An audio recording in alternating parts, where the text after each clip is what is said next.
Coming up on this episode of Freedom from Fire, spring is here and summer is right around the corner. Summer is a special time for fun in the sun, especially swimming. In today's segment, we'll talk about the importance of water safety. I have two guests who will help me address this vital matter, so stay with us.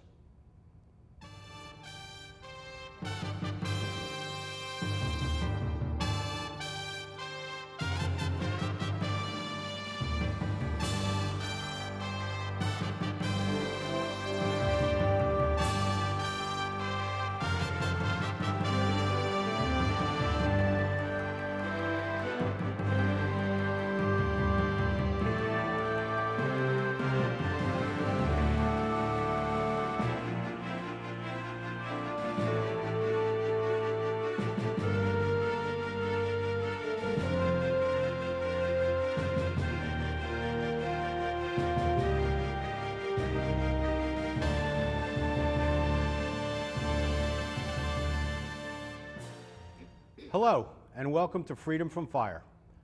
I will be your host for today's show, Deputy Commissioner of Logistics, Anthony Schneider.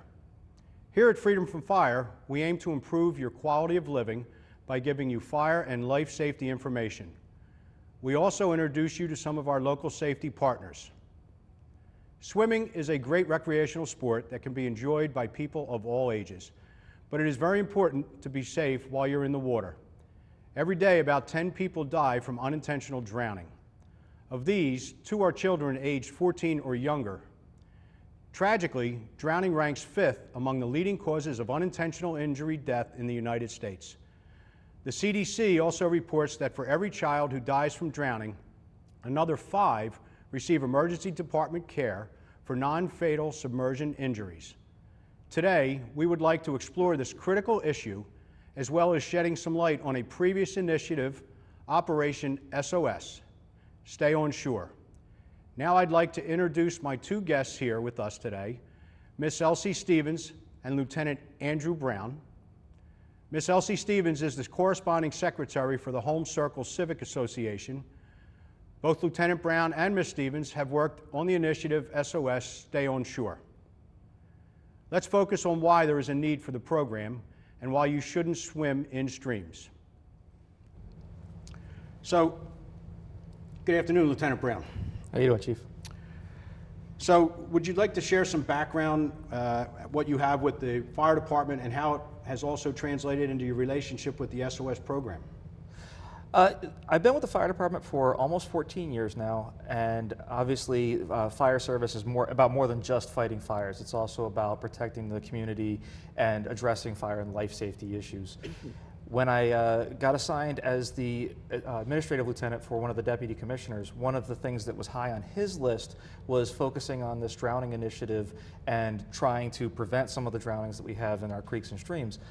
I really was unfamiliar with this issue until that point, but once I started doing a little bit of research into it, I found out that it really is an extensive problem. Philadelphia is built around and among a large number of creeks, streams, rivers, and they're all very attractive. When I was a child, I went and played in the Wissahickon Creek.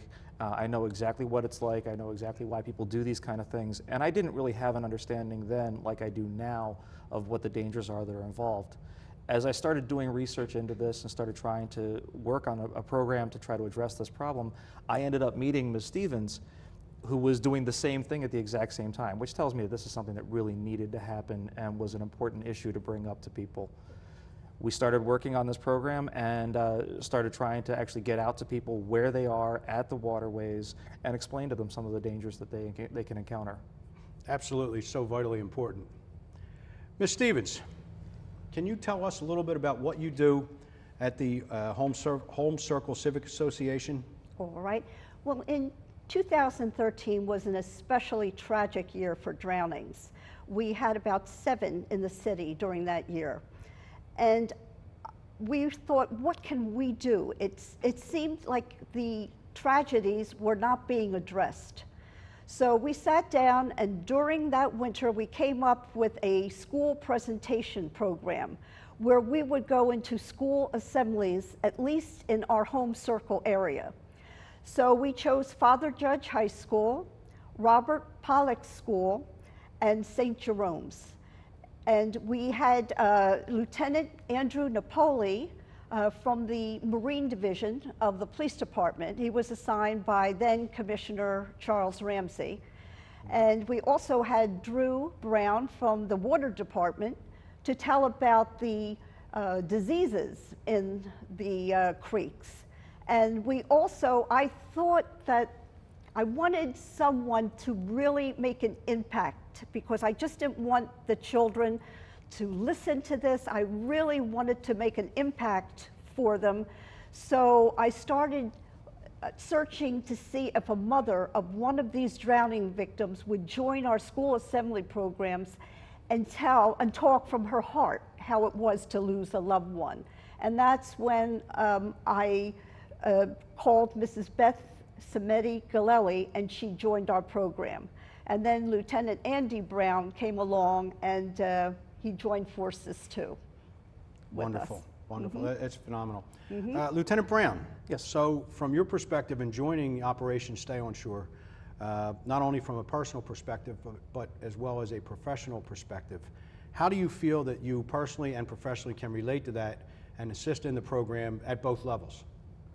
Well, this is a very important program just because people go where they have an opportunity to cool off, to relax, and they don't necessarily realize the dangers that are involved in our waterways. I, like I said, grew up going to the Wissahick, and as a matter of fact, I was over there the other day riding my bike with my wife, and I live near Pennypack now, so I am near these waterways all the time. And people go into them all the time. They're very attractive, and they are far cleaner than they were when I was a kid, but they're still not clean. And they are still prone to things like flash flooding, so you can have a beautiful day like today and have no idea that it rained outside the city and there's water coming right down at you and it's going to kill you. And there's really no way around it. And the fact is, it's not easy for emergency responders to be able to get to you if you are trapped in these waterways. You really don't have a chance if something happens. You really have very little chance of being rescued. And that means a tragedy. And that means a tragedy that your family has to deal with. It means a tragedy that the community has to deal with. And it means a tragedy that the first responders have to deal with. And I want none of those things to happen. I'd rather meet somebody, talk to them now, and prevent it from happening later. Absolutely. I know you and I can both relate to the instances that we've either been involved with or have had to listen to on the radio in instances like this. And it's extremely tragic and unfortunate. Ms. Stevens, you started to elaborate on the initiative itself, but how do you foresee the future of the program? And are there any plans to maybe expand it or expand opportunities for some other of our city residents and non-city residents that come to certain areas because of the park being in where it is in certain places? Right. Well, education is so important about this, and that's why we don't have the signs, no swimming only in English, but we're trying to push for the effort to have them in Spanish also. We have a great deal of Spanish-speaking people that come and swim in our creeks, especially at Frankfurt and Solly Avenue. So we're trying to address this problem and let them know also about the diseases. We just don't want to say no swimming. We want them to know why we want them to stay out. And people don't realize, especially as the lieutenant said, that after a storm, that water is churning, it is so dangerous, and even the strongest swimmers can get trapped in the entangled roots, which are submerged. They don't see it, but it happens, and it has happened. And we've had 16 deaths since 2010 from drownings, and about 19 people rescued in the last 20 years. So I don't know if Home Circle will continue this, but I'm hoping to partner with the fire department, and perhaps both of us can go forward in this. Absolutely, and I know that the fire department has really embarked on a program basically that encompasses every aspect of us interacting with the public. And with community risk reduction programs, it's not just about fire, but such a variety of programs that we want to be part of people's everyday lives, and it's so important. So I know we touched on it, but can you, Andy, Lieutenant Brown, can you be a little more specific as to any particular incident you may have been part of in a situation like this with a person being in the water, or was it indirect? I haven't been participating in any rescues or any incidents of that nature. However, I have gone to all of the locations where people have drowned, and I have spoken to people right there, right then. I've been to, there's a bridge in Pennypack Park that kids like to jump off of, and it's a place where there have been multiple drownings. And there's actually memorials written all along the bench, all along the bridge in graffiti, just remembering these children that have jumped off and drowned. And I've been there and run into children the same age, jumping off the same bridge, and stopped them and said, you realize you're jumping off of a gravestone. You realize that you're jumping where somebody else jumped. People drowned right there. While I was on that bridge, taking some pictures and just getting a feel for things, I ended up running into a family that was in the park fishing, and they saw me in uniform, and we started talking about why I was there. And they were related to a young man and his father who had drowned in Wissahickon on the other side of the city. It was their cousin and it was their family members that had drowned in Devil's Pool over in the Wissahickon. And just meeting these people really brought it home to me that this is really about people, and this is really an extended issue. It's not just about you being strong and you being able to swim and you having fun. It's also about what you leave behind. Absolutely, that's a strong point. So I can tell you from a personal experience, I spent some time in the water as a young teenager, unintentionally, and I can tell you that the power of Mother Nature and the power of water, you cannot believe it, no matter how strong of a swimmer you may be. So thank you. We're going to take a short break, but before we do, some of our LaSalle reporters took to campus to see what their peers knew about water safety. Let's see what they knew. When the weather gets warm, we want to find ways to cool off. One way might be taking a dip in a pool or a stream. However, there is some important information you need to know before you dive in. According to the Centers for Disease Control and Prevention, drowning is the blank leading cause of unintentional injury death among children ages 1 to 14 years old. Number one? Third. Is it fifth? I'm gonna have to go with second. Correct! According to the CDC, where do about half of all the drownings take place? In pools or natural bodies of water, like rivers, lakes, and oceans? Pools? Like natural bodies of water? Natural bodies of water. I'll go with that natural body of water. Good choice. The CDC studied the number of fatal unintentionally drownings between 2005 and 2014 in the U.S. On average, about how many people died from drowning each day? Is it over 70? 60. Let's go with 8. 10? Correct! About 10 people died from drowning each day. Philadelphia has over 50 miles of waterfront and riverfront land. Name some rivers or streams in the city where it's legal to go swimming. Delaware? Let's Google. Well, I can name rivers. I don't know if you can swim in them, but the Schuylkill's there. I have no idea. Actually, it's not legal to swim in any Philadelphia's rivers or streams. Because it isn't legal to swim in Philadelphia's rivers and streams, you could be fined if you're caught. Up to what amount could you pay in fines? $100. $40? 300. You're right. Up to 300. Name some reasons why it's a bad idea to swim in our local rivers and streams. Because you could drown. It's dangerous. You could get hurt. Litter? Yeah. Water can contain pollutants and bacteria, like you mentioned, that can make you sick. Just about every year, we hear of someone drowning in a creek like Wissahickon or Cobb's Creek. However, there are plenty of public schools where people can legally swim safely. How many pools does Philadelphia Parks and Recreation Department have throughout the city? 5? 10? 70 or more. Correct. Over 70 outdoor pools and 3 indoor pools. How can you find out the location and hours of these pools? Online? Correct. You visit the Parks and Recreation's website, phila.gov/pools. I'm Christina DeLulo, and we hope you learned a little something about swimming safety. Remember to stay on shore and out of our rivers and streams.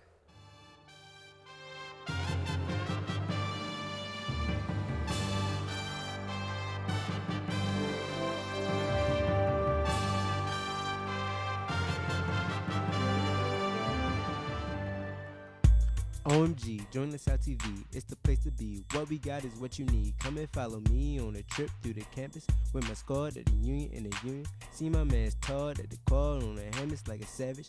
He be on the camera like 1, 2, 3, action. Makes it sounds back to back and that's a fact. D1 sports we never lack. Calm center, almost there, north to south. Man, that walk is never fed. Passing battles straight to Newman. See some kids and tell them join the crew. As you enter the studio with the new recruits. LaSalle TV, enjoy it near you.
Welcome back to Freedom from Fire.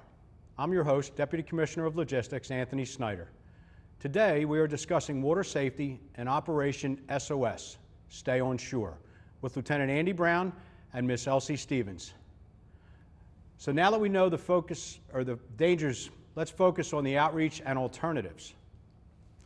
So, if I can, Miss Stevens, I'd like to start with you first, if you don't mind. Can you describe maybe some of the other dangers in addition to the high water and the fast water, you know, from some, let's say, thunderstorms and whatnot? Can you go into some of that for us? Right. Well, in an ironic twist, one of the Philadelphia newspapers interviewed Dr. Stewart Barbara, a retired pediatrician. And he was my daughter's pediatrician and my grandson's pediatrician. He's retired now, but he says that there are 28 diseases that can result from swimming in these polluted creeks. And some of them are hepatitis and swimmer's ear, and there's a host of diseases, and most of them I can't even pronounce with the long names and everything. So we're really trying to get the children aware of this. And although we did our assembly programs in 2014, we realized that time is passing. We have another generation that needs to hear this message. So hopefully we will start these programs again and in partnership with the fire department. But we're very concerned about what can go into the creek. The dead deer that are found, the dog waste, waste from corporations further up north from the creek that wash down. And people don't realize this. And some people have, they said the symptoms are high fever, diarrhea, vomiting after going into the creek. Right, so, absolutely a concern. That brings me to my next point. Lieutenant Brown, and you may be able to help with this. In in addressing that as well as the drowning issue, what communications have we been able to do, or have you been able to do, and Andy, for yourself with the fire department, have we been able to do to get the message out, not only about the drowning perspective of it, but the contamination issues that you just discussed? And maybe you can discuss that a little bit. Certainly. We've made up a number of handouts and flyers, things of that nature, that I actually personally took to many of the waterways to talk to people directly when they were in the water. We have them in English and in Spanish, and they are available on our Freedom from Fire website. So people can go online there, they can print them out, they can simply read them.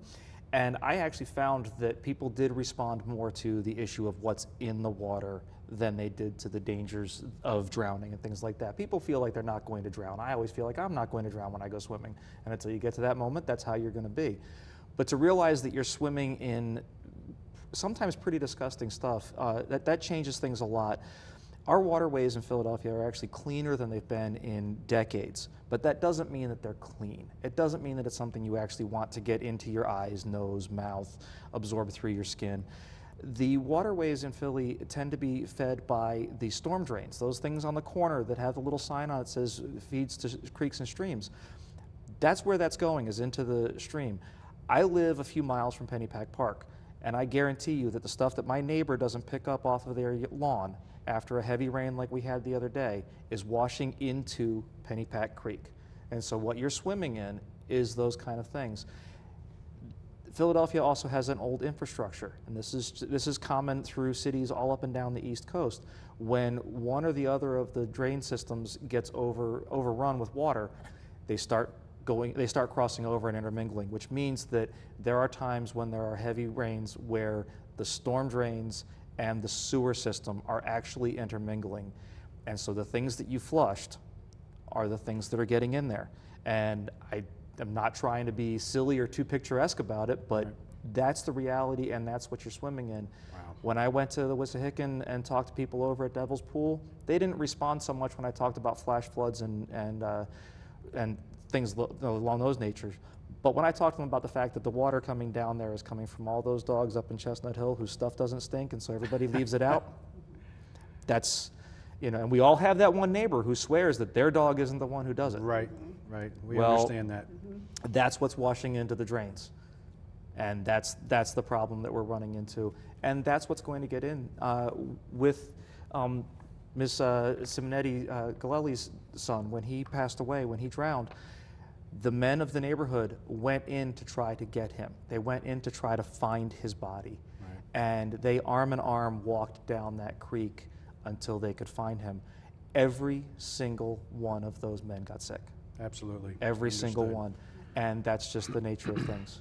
So Elsie, to piggyback on that, and understanding there's so many different things that can happen negatively to anyone. Right.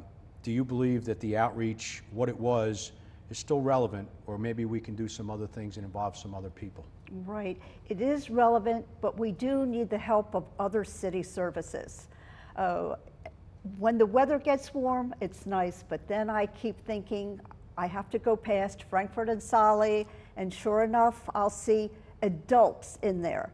And I'm thinking, here we are trying to keep the kids out of the creeks, and here are adults in the creek.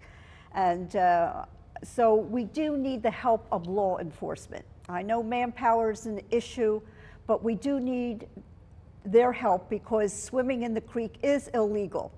So we do need their help, especially at the beginning of the season, to make a point and to be effective. Also, if we could have more rangers to come, and we're short of rangers in the park. And so if we could have more rangers for enforcement also. And starting there, that would be such a help. Right. Has there been contact made with, let's say, Pennypack Park, with Parks and Recreation, or any other? And I know everybody faces the fiscal challenges that we all do. Yes. But has there been any attempt to do something like that? Well, Parks and Recreation, they're there to beautify the park, and they're not the enforcement that the police department could be. Right. So we really do need the police department on board. And I have spoken to my 8th District captain and also the inspector, and I'm in their ear already this season. So hopefully something will come about it, and especially since the mounted police are located in Northeast Philadelphia, I'm hoping that when they're not involved in crowd control or whatever they have to be assigned to, that some of those horses can come into the park for enforcement to keep the kids out. So Elsie, how can people cool off in the summer? They can go to their local the city swimming pools, and there's a lot of private pools in the city. And I hope they will go to the city pools, but they have to stay out of the creek. One of the things, Chief, about that is that Philadelphia has a huge number of public city pools. We have more than, I think, pretty much any other city on the East Coast, with the exception of maybe New York being with the size it is. Right. But other than that, we have a huge number of these city pools. We also have the spray parks and the parks themselves, Pennypack, Wissahickon. All of these parks are wonderful places to go and cool off without going in the water. And it's really worth it to enjoy the parks in those kind of ways. Right. How about, real quick, some swimming safety tips? Swimming safety tips? Well, the first thing is, if someone's in trouble, it's reach, row, throw, go. You do not go into the water to try to save them. Reach, row, throw, go. You don't go in unless there's absolutely no other alternative. And the fact is, if you can't find a stick in the park, you're running out of alternatives already. I mean, you're surrounded by something you can reach out with for somebody to grab a hold of. That's actually one of the ways that a number of children have died, is going in to try to rescue a friend. And the friend has survived, and the child has not. Great, thank you so much. So remember, if you would like to find out more about LaSalle TV, you can check out our social media sites. And if you are interested in learning about the Philadelphia Fire Department, visit our Facebook, Twitter, and all our social media pages. I would like to once again thank Lieutenant Andy Brown and Miss Elsie Stevens for joining us today. And I would also like to thank you for tuning in and watching. So until next time, remember, fire is everyone's fight. Stay safe and remain free from fire.